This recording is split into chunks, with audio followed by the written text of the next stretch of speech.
Man, brothers and sisters, we is here once again, man. I am your host, Dezo, this injury to one. And y'all already know what time it is. I got two brothers here from Local 10. Introduce yourself and your plug or your number or whatever they call it, your dispatch number. Yeah, my name Tunde, ID 3817. Stan Scott, 101717. Amen. Amen. Oh, that's how they talk. I thought it was a person, but you know. Well, I could have been like, oh boy, coming up on my 5. Yeah. Yeah, man, 5. Dayside Mechanic, Burke 55. Yeah. But see, man, let's go. I love that, man. I appreciate y'all brothers for coming in. And thank you, my brother, for real. Yes, sir. Can I say something real quick? Coming out the woodwork. Go ahead. I wanna commend you for what you're doing, man. Like, what you're doing is big. And it's not even about you, it's about us. It's about the union. This is bigger than what we could even see. Yes, sir. So I just, commend you for doing that. And, I respect it. It's an honor to be up here. Well, it's an honor for me to have y'all, brothers. I appreciate y'all so much. But just your time, you know what I mean? And you know how I go for us IDs, and we be up under it, and we gotta go cover plugs and this and that. And for you to give me your time like this, I really appreciate it. And I know you did your thing this morning. You could have been at home with your family, and you here with me and your people. That's, you know what I mean? Because this is important for all of us. I feel like this thing is educational, inspirational, and all that good stuff. Solidational. well, my thing is you're recording history, right? Yeah. Right? You documenting the process for some people, right? And documenting the active membership and what it's like. So you can see the future right here next to us, right? Right. And it's happening, and yourself included. But what stood out to me was, I talked about Steward Council with you, and you came to learn about the contract. Yeah, no, you don't understand. That's a big deal. Hey, listen, we going over the contract first Tuesday of the month. Come through Steward Council, boom, and you came. Right. You know what I mean? You call me, you asked me to come through here, I came. But that's what we do. We show up. Man, that's what we do. Yeah. ILWU. Yeah. 70 locals, 60, I don't know. Y'all figure it out. But all of y'all is welcome. Put your tools down here, and we gonna just have that kind of conversation, because solidarity is the name of this thing. You know what I'm saying? Brotherhood, sisterhood, togetherness, us, we. When I post our shorts, I put us, we, family, all that, because that's what y'all is to me. And that's what was instilled in me. So let me know. So why did you want to become ILWU? Why did you want to get up in here? To be honest, it wasn't something that I really wanted to pursue like that. My dad put, my name on the list, and then, I got the envelope, and, I was ready to go. So then that's when I started looking into it, and, my pops, he 94, his plug 9428. Ooh. I think they came in 98, I think. Okay. So he's a steady crane operator at SSA in Madison. Yeah. Okay. So, but he didn't really live like a flashy lifestyle like that, but what I really seen was like the struggle, the sacrifice, everything he had to do, because I think he got promoted to B maybe in like 3 months. Okay. But him and his group, they had to go up to LA to, get certain jobs and get, he wanted to drive crane. And I guess he didn't have the opportunity, or they wasn't letting him, or, whatever happened. So he would go to LA, and then he got the opportunity. He started learning it, and, he was doing good. He came back to Oakland. They seen him driving. So then they offered him a steady position to come, in Oakland. But at that time, he had already bought a house in LA. He had moved us all out there to LA already. He was gone. So then they offered him the position, and he like, all right, I bought a house in LA already, and so he had to commute back and forth for like 7 years. You know, we would see him like twice a month. You know, he would come and, you know, he would only, you know, he would come for the weekend, probably be sleeping the whole weekend. Only time we didn't know he was home is, you know, if we seen a little pink box of donuts, you know, and, you know, me and my brothers, you know, we know he home. Right. But, you know, he went through that for 7 years. And I didn't really understand what he was doing, you know, what job he had or whatever, Crazy, you know. And then my mom, you know, she had 5 of us. So she raising, you know, all 5 of us. Well, you know, they going through it, you know. So going through the ID process, you know, now it's like I don't complain about nothing. Like, you know, like whatever we got to go through, we gonna have to go through it. And I was just talking to one of my brothers, like, you know, our time gonna come when we get promoted, and we could look around and see that, you know, we went through that whole ID process, because it's designed to kind of make us fight, right? But we gonna make it, and then when we make it, we could look like, okay, we remain solid. You know, we didn't have to do, you know, no backbiting, nothing that, you know, we had to do no cheating, everything. We took care of each other, and we got through it. But the freedom is the number one thing that I see that makes me pursue it. Do it. Yeah. What's up, Stan? You let me know what made you want to be a member of this ILWU. Let's see. I was 99. I got in line in San Francisco, behind Evans Street. Behind Evans Street. 1,800 of us was in line in 99. Now, the night before, my best friend said his older cousin and his older cousin's best friend, they came in Deep Laylock and Samo. They came and got us and said, y'all coming with us tonight. We going to the sideshow in Oakland. Right. He's my mom. They took us. We young. Okay. They take us out there, and we basically put an all-nighter.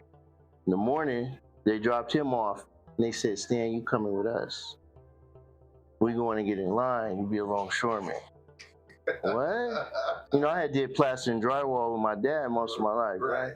Went to school for electronics. So I get in line with them.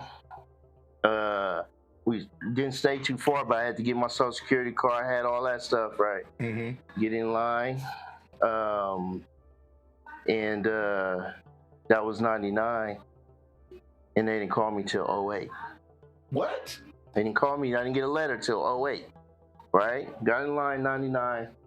Got a letter in 08. And so everybody life had already changed by 08. Right, yeah. You know what I mean? My other partner, he went off to do tech work after college. And then my so when I got my letter, I went through the process. Did my physical, did the orientation, and then they said the economy is bad. We're going to have to freeze the hiring right now. No, because that was around right? Yeah, the collapse of all the subprime loans. I remember that. So let me say this. And I'm grateful the way God does his things, right? For his people, right? Because I was still partying in 08. I was still doing my thing, right? And I decided to change my life in 2011. Okay. Mom's had a brain aneurysm, some other stuff, and we had to be more attentive to taking care of her and stuff like that, and what she needed and everything. So I basically kind of quit partying. Right. All right, March 13, 2011. Grow up. Right. And then life happened. It started life and adulting, right? And I got my next letter 2012. And I had a year under my belt of a new life. Right. Came right in, ready to give them the physical, the urine test, everything. Come on, they like, you ready? You ready? I'm ready. Yeah. And I got in. Right? I was a casual for 3.5 years. Kept my day job. kept my other job, kept my Saturday job, was going to school, looking after moms, taking her on her errands, you know what I mean, engaged, all kind of stuff. So 3.5 years, putting in time, lashing with our crew. Some of the best stuff I like, we get a Benicia job and we back to back pushing it all the way to the job. That just kept me, just juice, Hey, why y'all going this way? Who going this way? Some people on GPS and whatever, and the rest of us, we all back to back pushing. And we get to a job, we never had no problems getting to work, getting home or nothing, you know what I mean? And so 2015, I got my B book. Okay. Limited registered member, And so it was an opportunity that, back to your question, that came to me when I was ready to receive it. Right. So not like, you wasn't ready. Wasn't ready. But your next 2012, ready to appreciate it. Right. Well, sometimes we gotta go through that. My dad put my name in 2017. They didn't call me till 23. That was 6 years, so I felt like that was a long time. But like you said, you getting ready. Like my dad used to always tell me, fix your license, do this. Yes. When they come calling, make sure you clean, make sure you know what I'm saying, you can pass this test, that test. He always, and he kept the faith, because I was ready to go. Like maybe like even 2 months before they had sent me the letter, I was ready to move to Vegas. I was ready to get up out of here, because I mean, it's high out here. It's this, it's that. Even though I love it, this is my place, my birthplace. It's a lot to be here. You need a lot. Like Nuke came on the show and said to live in Oakland, I believe he said it was like you got to make like $52 an hour or something. I don't know too many people with regular jobs that could make that kind of money. And this you can, but being a casual is like making cents on the day. You know what I mean? If you don't work in 3 months, it might be cool when you see that check. It might be, you know what I mean? Like, damn, I worked 3 hours and I got 800. But it's really like 20 cents a day. You really working like if you in Africa somewhere. But like you said, I think that's the process of them just trying to see who's tough, who's going to stick around, who's resilient. Which, maybe things could change up, could be different, but that's how it is right now. I would love to complain to my dad. I would love to. I try to, but I was an un-ID. He don't want to hear the shit. So, whatever. And it was brought to my attention coming in, being a casual and stuff. If you look at later, take a look at what a physician's assistant get, you know what I mean, a new physician and stuff like that. But the process of becoming a doctor, man, you might have to be an intern for 3 years. You don't know what's going on. You're doing a residency. You gotta finish school, and you do this over here. It come with more than that. You can travel up and down the coast. You can meet people, camaraderie. You know what I mean? If you go somewhere on the other side of the earth and you tell them you Local 10 or ILWU. ILWU, man. Oh, man. Solidarity. Okay, before I ask y'all the questions, I just want to put this one thing in there. So, if you didn't know, one of the locals in our union is Local 65, which is the Long Beach Port Police. Okay. And shout out to the Long Beach Port Police president, ex-president, I guess last year's president, and he gave me the new president's information. But we had a cool little talk. I ain't never talked to the cops myself, but whatever, he a part of this. It's brotherhood, right? But the one thing at the end he said to me that just stuck with me, he was like, solidarity. Yeah. That was like, damn, I'm solid with the rollers. Like, I don't know. Y'all excuse me for using my street brain and going back to that, but it's just like, damn, that is crazy how vast this organization is, to whereas we on the docks, but the cops is with us. We got we got these workers, that workers, hospitality. You know what I'm saying? It's like this organization is so it just can put anybody together, basically. So that just stuck out to me when he was like solidarity, and just like, oh, this guy is like, he don't know me from a can of paint, but I told him that I'm with this and this is why I'm calling and stuff like that. And he was like, oh yeah, brother. He talked to me like that the whole time. So that really, like, that was like profound to me, like, because that's how I think it is everywhere. That's how I think it is all the time. I ain't had the fortune to go to a caucus or a convention yet, but I know I will. Yes, you will. And when I see you brothers and sisters, man, just know I really mess with y'all. So just know that. For real, for real. So, all right. Even to add, let me add on to the freedom part. The freedom is what really get me going too, because like what you said, like you don't know what family member might be counting on you. You know, whether they're going through like whatever health, you know, like if they're in the hospital or whatever the case may be, and just that freedom to be able to stay with them every day if you need to. You know, with these regular jobs, you could get time. Even like for me, even if I could get the time approved, the fact that I got to fill out a paper or even ask you, that bothers me. Right. You know, so just the freedom of it, you know, that's what make me really fight for it. Hey, I mess with that. I love that. I mean, Andre came in here and said it allows him to go to school. Danielle said it allows her to do her boutique. You know what I mean? Shout out to all y'all that done been on here, past guests and everything. Shout out to the future guests. Shout out to the ILWU. What's up? Yeah. Shout out to the Long Shores. What's up, y'all? All right. So y'all, whoever want to take this, I mean, you know, y'all both answer the question. Looking back on the time being a longshoreman, matter of fact, I'm gonna ask you first. Because he in 2012, damn. We've been in here since 23 together. You know what I'm saying? I'm 15, you 17, my brother, you know what I mean? So you, looking back at our time being here, and we're not members of Local 10 yet, but we in the ILWU, we in Local 10 every day, so you'll see us. I'm sorry, hold on.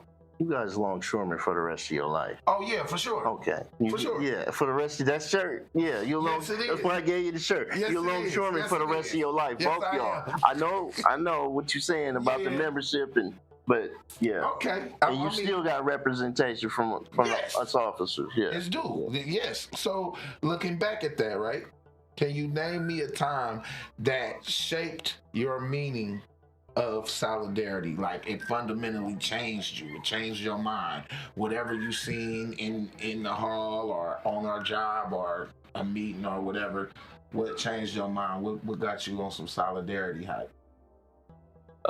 Solidarity, I take that serious. I took that serious before the hall. Right. But like when we're in the hall, in there all together, like I remember when we first came in, we was going to the hall every day for like almost a month and a half, not getting out. We don't understand what's going on. Can't hear nothing. But we all in there. Right. We all in there, and then you know, next thing you know, we start barbecuing. We start putting money together, start barbecuing, buying pizza, and you know, we breaking bread, and you know, so like that togetherness, and you know, so like if something happened to you, like it happened to me, like you know, like so the one straight up. So the hall, it bring you together too. Like if you right under the gun and I got the freedom to go out, what you want? You want something to eat, or you know, you want me to, you know, whatever the case may be, take care of the dude that got the spotlight. Yes. You know, so that way when the spotlight on me, like we all taking care of each other, you know. So that's just what it is, just being together. Like, you know, we should be able to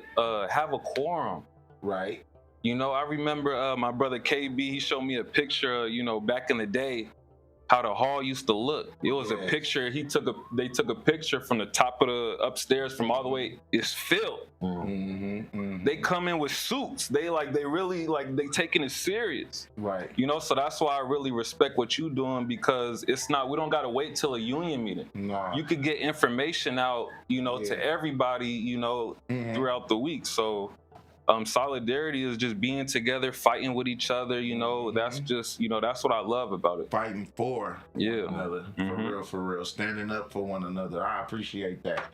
What, you want me to ask the question again? I got the question. Okay. So the first time was, and give me a second, because it really meant something it's to all me. Good. This is our show. This is for us, by us, all that. So don't worry about that. Just whatever your thoughts is, good. Go ahead, go with it. It was the first time we had our May Day march. Okay. Right? That's International May 1st, International Solidarity Day, right? Okay. We had Matson parking lot, Burst 62 on Middle Harbor Road, right? We out there, we getting ready to march. We had injustices going on. We needed to fight for decent living wages for others, working class people in California. And I sat there and I watched everybody gather in the parking lot, and I was lucky enough to take names that day. People sign in, so I got a chance to meet the people, talk to people, get to know who people's names was by face. Old timers, new people, my group, you know. And I was just coming in, I was fresh, so I was, you know, happy, you know, fired up to be serving the union, right? Hell yeah. And they out there on the mic, the president, and man, and we came out that parking lot. The Harleys was up front, blocking all the traffic. The drill team came behind them. Then the people with the banners, holding up the banners. And then we out there marching, chants. We march all the way from Matson 62 all the way over to the Infirmary Park. All the way in the west. You know, Bobby Hutton's, right? And that, we know at that park, you know, Bobby Hutton, right? Marched all the way over there together. Together. You know, so I got pictures from that day where I'm on top of the ramp with pictures of everybody coming up together. That's tight. I like that. You know, with the banners there. Like I said, the motorcycles, the officials out front, everybody together, you know. Straight solid. And it was an International Workers' Day, solidarity. So we didn't work 8 hours on the day side. Okay. You know. Right. Yeah. To make and we took that opportunity to make our voice heard. That's dope. But I would also see the news come out from time to time, right? And that first time out, it really meant something to me, and it let me know what I was part of, right? You know, and then I started getting phone calls from family members and stuff telling me that we was on the news, right? Oh, yeah, Well, not just me, but you know, we part of the ILWU, right? They're like, hey, you know, what's going on? You know, and then that's how I started learning different stuff. How people recognize and identify the ILWU and what we stand for. You know, always stand up for injustice. You know? The union, Local 10, definitely. They say, you know, we one of the blackest ports or whatever, and we just got we in the Bay Area. We where the Panther movement started. We where, you know what I mean. So why wouldn't we be like ambassadors for change? It it wouldn't be right, I don't think. Especially being in the area that we at. And Harry Bridges, I mean, you know, you listen to the stories about him and what he did to get us to come and back him up. Mm-hmm. And it seems like he delivered on them promises by getting black folks in the most tippy top of positions that's in there. So with all that fight, all that struggle, we come to the hall every day. We see these chalk outlines. Mm-hmm. We know that people really did die for this. Like, it's not just a symbol, it's for real. Them people is gone. You can Google it or whatever you want to do. Yeah. And so that's my thing. Like, being solid with y'all, like, it's my thing. It's my dad's thing that he instilled in me, because I've been a Bloody Thursday. I done been on a boat ride. You know what I'm saying? Not knowing what I'm going for. But when I hear my dad talk about it, because he come from the time where you needed the stamps. Yeah. He come from the time before you get your book, you go in front of a panel. Mm-hmm. You know what I'm saying? You gotta say, so he knows names, this, that, dates, all that. And so I love this shit. Excuse my language, y'all. We longshoremen, that's how we talk sometimes, so excuse me, but I ain't trying to disrespect y'all, my mama, nobody. But I do love this. I love these gentlemen. This man been with me, like I said, our numbers is right there. We partners in this. But Stan, he's my brother. That's right. I mess with my you. brother. Yeah, I both y'all. appreciate you. I think that that story too about how you got it and then you wasn't ready and then you actually got another chance. Another chance. It doesn't happen like that. Mm-hmm. So like you said, man, the power's vested in, you know what I mean, is what got you there, and I appreciate that. You know what I mean, being solid, bro. Barbecuing, like, is one of my passions. I love it. I will barbecue all the time. It doesn't matter. You know what I'm saying? But to know that y'all, like, that was cool, bro. I appreciated that story. That was cool. Man, for real. So, and we IDs, like, we don't got too much, you know, so as the time go by, you know, we gonna have more, you know, stuff like what you was talking about. Right. So, you know, the solidarity also for me is every day. Yes. Right? It should be. It's like you see your people, you see your friends in the parking lot, right? And then you also have to remember, man, I'm gonna see these people for the rest of my life, right? People be down here on the job, you know, covering their plug for a long, and then after that, they still come back as pensioners. They still come to different Bloody Thursdays. They still meet up, you know. So it's like, even the pensioners, they not quiet. Right. They make their voice heard, you know. It's because of that solidarity that you're talking about, right? Yeah, that's why I said that was the first time I seen it, but I still see it every day, and I feel it. When I see it every day. Now, how it works out for each individual person, you know what I mean? You make sure. That's why we got this. That's why we got this. Yeah. I'm not even going. That's why we got this, y'all. We got this. I want. So, inside baseball for y'all, my vision was to get people to get excited about each other. Not about this job, not about this money. Get excited about each other. If you think you don't like this person and you never had a conversation with them, talk to them. The one thing that we all are in the ILWU, that's why they say brothers and sisters. Yes. I don't care if I don't know you, we're a part of the same thing. So that's why I started this, because I feel like I could talk to a sister and be like, you think I'm your brother? And she'll be like, no, I don't know you. And to me, I don't got to know you. You got this on your chest. You know what I'm saying? You got the ILWU on your hat or whatever. So, sis, if you actually needed me in the real world, not in this hall, but in the wild, and I know that that's you, I'm messing with you. Mm-hmm. And I mean, any of y'all that had, I mean, if I see it, now I ain't gonna know you if I don't know you, but if I see it on you, I'm definitely gonna know what's up with you. And you automatically my family. And see, that's what I was saying is before the haul, because